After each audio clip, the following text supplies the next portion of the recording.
Hi, my name is Nathaniel Jean Ruble. I'm from Fresno, California, and I go to Clovis West High School. And this is my art portfolio. For the portfolio, I wanted to show you my wide interests in music, and so I wanted to go through the scope of the music periods throughout history. So I was going to play a portion of a few pieces from each era, so that you can see my appreciation for each era and generally my appreciation for music and the different instruments through which you can play it. Thank you. The first period of music is the Baroque period, and Baroque was initially a term that described art and architecture, but in general it describes a way of living that's very ornate and beautiful, described by lines, and this music particularly is just, it's called polyphonic is what they call it, which means multiple voices, and it features not just the right hand, left hand playing melody and accompaniment, but both hands playing multiple voices and playing a certain motif that just keeps recurring throughout the music, throughout the song. And one of the greatest composers of this period and one of my favorites is Johann Sebastian Bach, and I will be playing a portion of his piece, Italian Concerto.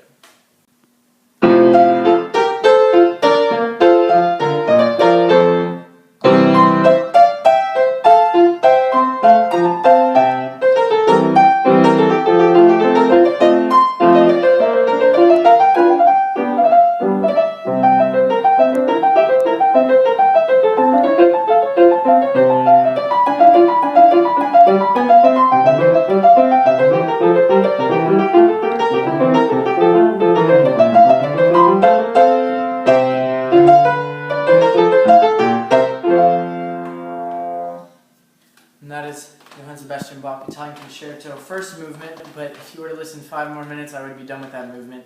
You can hear the recurring theme of the throughout the piece, and if you were to keep going on, there would be multiple other themes that just kept popping up in the right hand or the left hand in different keys, different melodies, and it's actually really beautiful, really cool.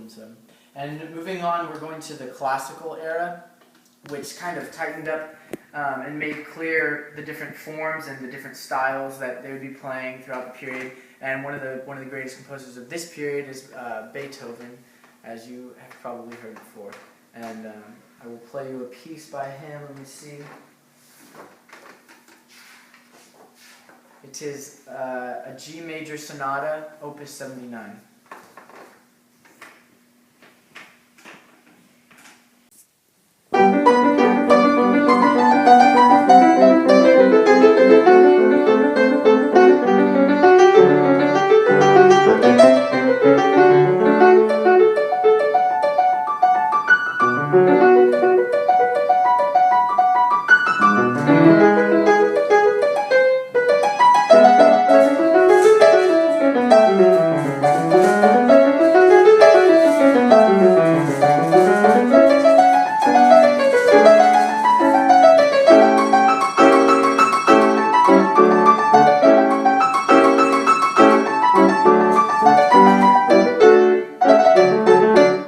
The next period is the Romantic period, and it's in stark contrast to the Classical period, and that Classical period featured ethos and a restraint of emotion and very strict form and style, but the Romantic period had more of an emphasis on the free spirit and really romance and pathos altogether, the emotions, the feeling, and behind the music.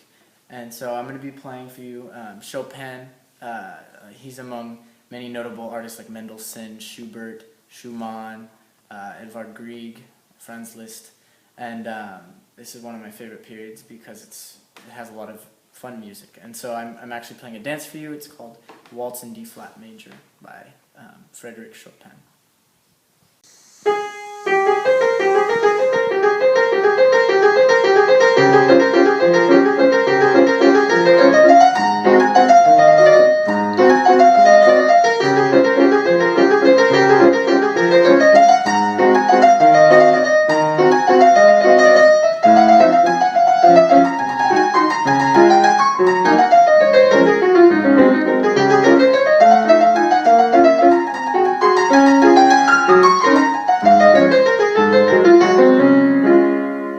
Present-day music, we have the 20th century, which they would call contemporary, but contemporary means modern today, and that it actually spans from the 1900s, which was yesterday. So but some of the music, it's just developed all the way to what we have now, like hip hop, pop, and kind of descendants of jazz music. And one of the periods that it went through, all part of the 20th century, but one of the sub-periods was called the Impressionist era, and that had one of the great artists named Claude Debussy, and he did a very famous song called Clair de Lune, which I'm going to play a part of for you.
To assure you that I am part of the prison age, I want to play you a recording from the 1990s by Simon and Garfunkel. It's Bridge Over Troubled Water.